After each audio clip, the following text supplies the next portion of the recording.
Hello friends, welcome to यज्ञ investment academy. आज हम बात करने वाले हैं कि ये वर्लपूल का जो स्टॉक है ये क्यों नहीं बढ़ रहा है फ्रॉम मतलब उसके 52 वीक्स हाई से ऑलमोस्ट 27% नीचे है। रिजल्ट्स भी आ गए हैं और ठीक ठाक रिजल्ट्स हैं, राइट। फिर भी स्टॉक में कुछ मूवमेंट जो है वो नजर नहीं आ रहा है। तो कुछ कंपनी में इशू है क्या? काफी क्वेश्चंस आए हैं इसके ऊपर। कुछ कंपनी में इशू है क्या कि जो हमें फिगर आउट करना है। तो उसके ऊपर एक ये क्विकली एक मैंने वीडियो बनाया है। आपको पहले बता दूं मैं कि फ्रीडम कूपन कोड चल रहा है जिसमें आप 40% फ्लैट मिनिमम डिस्काउंट हमारे मॉडल पोर्टफोलियो स्टॉकोमीटर और एमएफ यज्ञ पे ले सकते हैं। तो जरूर हमारी वेबसाइट investयज्ञ.in विजिट कीजिए और फ्रीडम कूपन कोड को जो है यूज कीजिए। तो अब मैं स्टार्ट करता हूं। आपको मेरा स्क्रीन अब दिख रहा होगा, तो वर्लपूल को हम एक बार फटाफट सर्च कर लेते हैं, राइट। और फिर हमें पता चलेगा कि चल क्या रहा है और एक क्विक एनालिसिस कर लेते हैं। तो अगर आप रिजल्ट्स देखोगे, राइट, यहाँ पर, तो आपको क्या लग रहा है? मतलब अब ईयर ऑन ईयर रिजल्ट्स तो अच्छे ही रहे हैं। 31% का जो है सेल्स ग्रोथ है, तो ठीक है। जो लास्ट जून क्वार्टर था, सभी कंपनीज के रिजल्ट इस टाइप से हैं क्योंकि लॉकडाउन की वजह से वहां पर जो लॉकडाउन था ज्यादा स्ट्रिंजेंट था as compare to the lockdown जो हमारा लास्ट क्वार्टर में था। उसकी वजह से mostly year on year number सभी कंपनीज के बहुत अच्छे लग रहे हैं, राइट। लेकिन आपको ये भी चीज समझनी है कि ये जो कंपनी है जिस सेगमेंट में है, राइट, इनके क्या है? मेजरली रेफ्रिजरेटर, एसीज और वॉशिंग मशीन, राइट। तो वो सबसे ज्यादा जो है, स्पेशली रेफ्रिजरेटर जो इनका मेजर बिजनेस है, वो सबसे ज्यादा गर्मियों में बिकता है, राइट। तो अप्रैल मई जून जो ये क्वार्टर होता है ये हमेशा बहुत अच्छा क्वार्टर रहता है। इस टाइप की कंपनीज का, जैसे वोल्टास हो गया या वर्लपूल हो गया, इस टाइप की कंपनीज का ये क्वार्टर बहुत अच्छा रहता है, ठीक है। तो दोनों टाइम ये क्वार्टर में एक लॉकडाउन रहा और कोविड का इम्पैक्ट रहा, उसकी वजह से ओवरऑल कंपनी का जो ईयर ऑन ईयर जो था वो बहुत अच्छा नहीं रहा।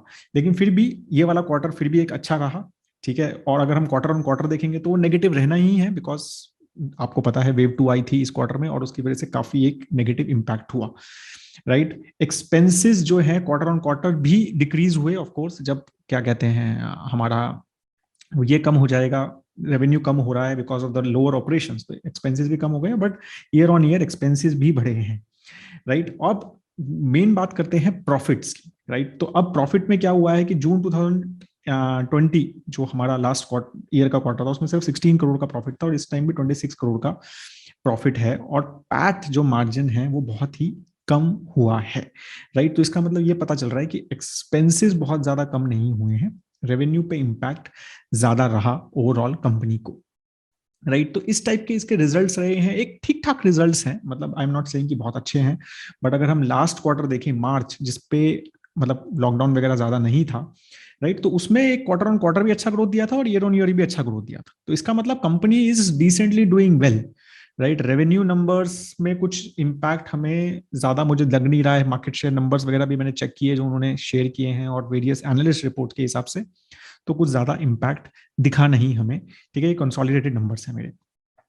तो इस टाइप से अपना प्रॉफिट एंड लॉस वगैरह अगर हम देखेंगे तो ओवरऑल मार्च 2021 जो नंबर्स थे वो कम रहे लास्ट मार्च 2020 के, एज बिकॉज ऑफ क्या कहते हैं हमारा जो लॉकडाउन रहा उसकी वजह से इम्पैक्ट हुआ है और इन कंपनीज को ज्यादा इम्पैक्ट हुआ है, राइट। इन्वेंट्री भी बढ़ गई है इनकी और कोविड का इम्पैक्ट जो है इनका, एक दो क्वार्टर अच्छे रहे बट कुछ मेजर इम्पैक्ट कोविड का रहा, राइट। तो अब अगर हम आरओसी लेवल्स वगैरह पे जाएं तो मार्च 2021 में सिग्निफिकेंटली डिक्रीज हुआ है इनका रिटर्न ऑन कैपिटल एम्प्लॉयड भी और आरओई भी, और आरओई तो सब कुछ डिक्रीज हुआ है of course because the returns जो हैं वो सिग्निफिकेंटली डिक्रीज हुए, प्रॉफिट्स डिक्रीज हो गए ओवरऑल कंपनी के because of the June quarter का कोविड।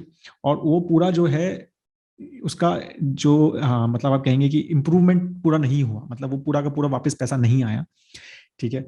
और जैसा मैंने बोला कि सबसे इंपॉर्टेंट क्वार्टर है वो उनके लिए, ये भी समझना है आपको। June quarter is the most important quarter for refrigerator and AC sales, तो उसकी वजह से इंपैक्ट तो रहना ही है, राइट। तो इसकी वजह से आरओसी डिक्रीज हुआ है। तो एनालिस्ट आर नॉट लाइकिंग कि भाई इसका मतलब ये है कि कैपिटल अच्छा खासा आरओई वगैरह खर्चे वगैरह अच्छे किए हैं लेकिन रिटर्न्स नहीं आए हैं, राइट। अगर हम वैल्यूएशन सिर्फ पी के बेसिस पे भी देखेंगे तो कंपनी का जो 3 इयर्स के हिसाब से जो पीई है वो ज्यादा ही है उनके, मीडियन के पीई से, और एज कंपेयर टू पी जो है वो अर्निंग डिक्रीज हुई है तो ओवरऑल पी जो है उसकी वजह से भी बढ़ा है, राइट। तो आई एम नॉट सेइंग कि पी ज्यादा है बहुत, राइट, लेकिन मेजरली डिक्रीज जो हुआ है वो अर्निंग की वजह से मुझे लगता है ज्यादा इंपैक्ट है, but otherwise it is not very far from the 3 year median which is around 56. I don't think it is too far from there, right? अब मेन रीजन पे आते हैं कि स्टॉक जो है वो गिर क्यों रहा है।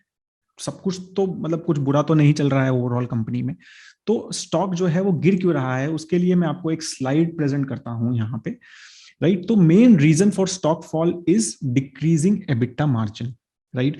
तो इससे क्या है, कंपनी का एक तो raw material prices have increased significantly, आपको पता ही है commodity prices last 1 or 2 quarters में काफी इंक्रीज हुए हैं अक्रॉस द ग्लोब, तो उसका रॉ मटेरियल प्राइसेस तो इनके इंक्रीज हुए, लेकिन they couldn't give that raw material prices to the, मतलब प्राइस राइज जो है वो ज्यादा नहीं कर पाए, तो उसकी वजह से एनालिस्ट को थोड़ा टेंशन आया कि ये प्राइस राइज क्यों नहीं कर पाए, राइट। तो उनकी जो स्ट्रैटेजी थी इस टाइम मार्केट शेयर गेन की स्ट्रैटेजी काफी ज्यादा थी लास्ट क्वार्टर में, कि भैया मार्केट शेयर गेन करते हैं, लोअर प्राइस पे ही रखते हैं पहले वाले प्राइस पे, और मार्केट शेयर गेन जो है हमें करना चाहिए with respect to various other company जो इनके कॉम्पिटिटर हैं, अगर वोल्टास देखें या फिर सैमसंग देखें और एलजी जो इनके मेजर कॉम्पिटिटर्स हैं।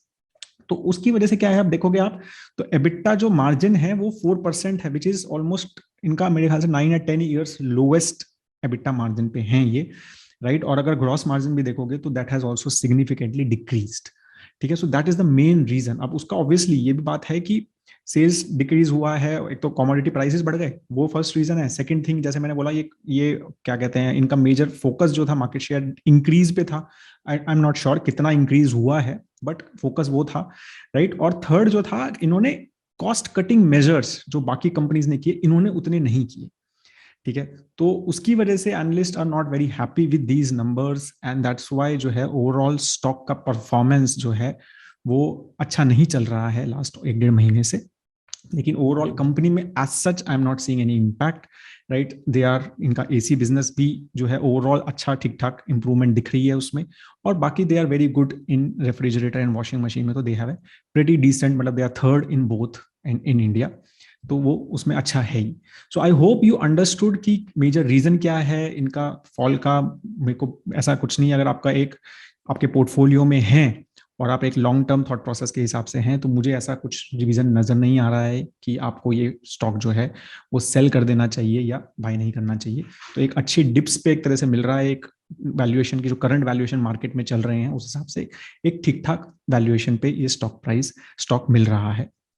और हमारे मॉडल पोर्टफोलियो में ये स्टॉक है या नहीं है ये जानना है, तो जरूर मॉडल पोर्टफोलियो सब्सक्राइब कीजिए। फिर से बता रहा हूँ, freedom coupon code 40% discount flat minimum, right, आप लिए, अगर आप कॉम्बो लेंगे तो आपको और भी ज्यादा मिलेगा।